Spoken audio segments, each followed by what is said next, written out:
तस्यारविन्दनयनस्य पदारविन्दं किञ्जल्कमिश्रतुलसीं मकरन्दवायुः अन्तर्गतः स्वविवरेण चकार तेषां संक्षोभमक्षरजुषां विचित्ततन्वोः.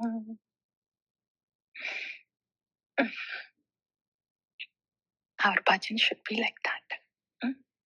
Experiential. It will be. When bhakti is all about being with Guru, that has Govinda, that is already always with the Nama. Atayeva Nama Matra Vaishnavera Dharma. His Guru is Harinama inseparable from Guru. Vaishnavera Dharma, the very Dharma of the Vaishnava is the Nama. Inseparable hai. When we are chanting Hare Krishna, Krishna Krishna, Hare Hare, Hare Ram, Ram Ram, Hare Hare. Is it only Krishna there? A Shuddha Bhakta is inseparable from Krishna. If we are seeing Krishna there, that's the heart of the sadhu. So Shri Guru and the fondness that we have for the holy name, which is given by Gauranga, they're already there. So japa means not that I sit and struggle. Guru and Gauranga are already there in the Nama. So when we are with, if bhakti is being with Guru, it is being with the Nama. Then there is, where is the question of mind, intelligence, ahankara here then? Cheto darpana marjanam pavamaha davagni nirvapanam shreya kairava chandrika vitaranam vidyavadhu jeevan आनन्दाम्बुदिवर्धनं प्रतिपदं पूर्णामृतस्वादनं सर्वात्मस्नपनं परं विजयते Shri Krishna संकीर्तनम. All of this happens, unfolds beautifully, happens effortlessly when we realize bhakti is simply being with Guru who is giving us Krishna. Cheto Darpanamarjanam happens effortlessly. Otherwise, what happens? One side we chant Hare Krishna, Krishna Krishna, Hare Ram, Ram Ram, Hare Hare. And the other side, the mind and intelligence is full in action. So where are we? Are we with the Nama, the Guru given Nama? Or are we with the mind and intelligence that is full in action with Ahankara? So all this Nam Mahatmya is realized, is revealed when we see bhakti means simply being with the Bhagavata, with the Sadhu Guru who is giving us Bhagavan. Namnamakari bahudam nija sarva shakti tatrarpitani amita smaranena kalaham ye tatrishi tava kripa Bhagavan mama durtaiva mitrishamiha janina anuraga. The raga will come. So beautifully it comes. So naturally it comes. When we see bhakti is simply being with a Guru who has Krishna, the raga for Nama will come. Trinadapi sunichena taroreva sahishna amani namanadena kirtaniya sada hari.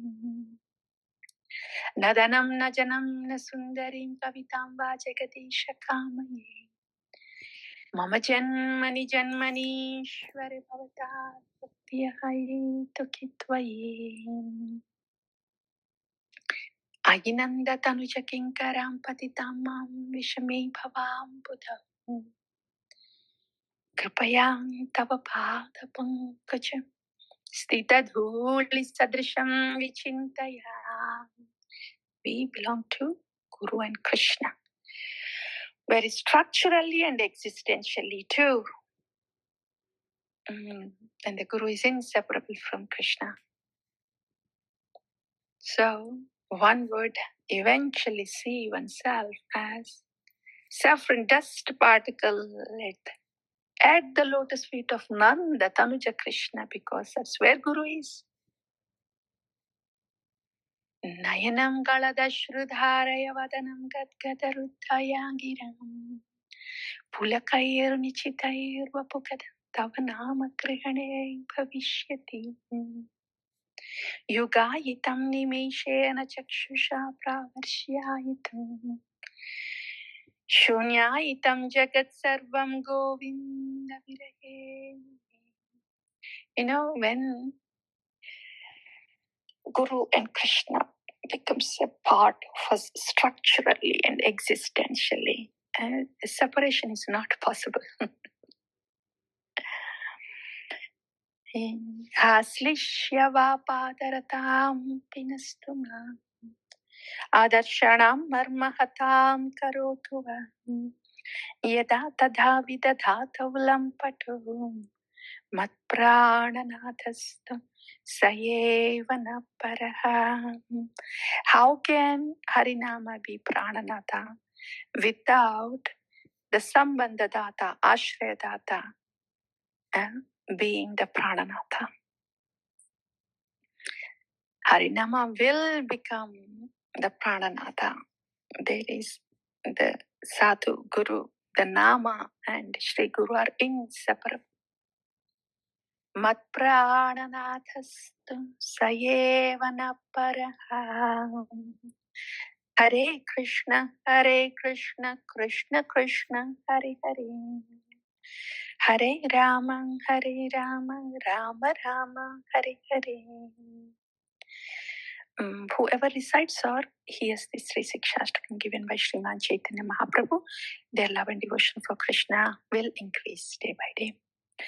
Dharamatya Sarvasreshta Nama Sankirtana Niraparadha Nama Lele Paye Premadhana.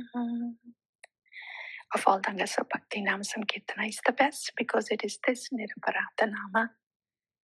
Niraparadha Nama has the whole transcendental world there. This Niraparadha Nama gives us Premadhana. Atha eva nama matram Vaishnavera dharma Name prasputita hoile Rupa guna karma. Hare Krishna, Krishna Krishna, Hare Hare, Hare Ram, Ram Ram, Hare Hare. Hare Krishna, Krishna Krishna, Hare Ram, Ram Ram. Hare Krishna, Krishna Krishna, Hare Hare, Hare Ram, Ram Ram, Hare Hare. प्रेम से कहो श्री कृष्ण चैतन्य प्रभु नित्यानंद श्री अद्वैत गदाधर श्रीवासादि गौर भक्त वृंद की जय. श्री हरिनाम प्रभु की जय. श्री शिक्षाष्टकम की जय. आचार्य भगवान की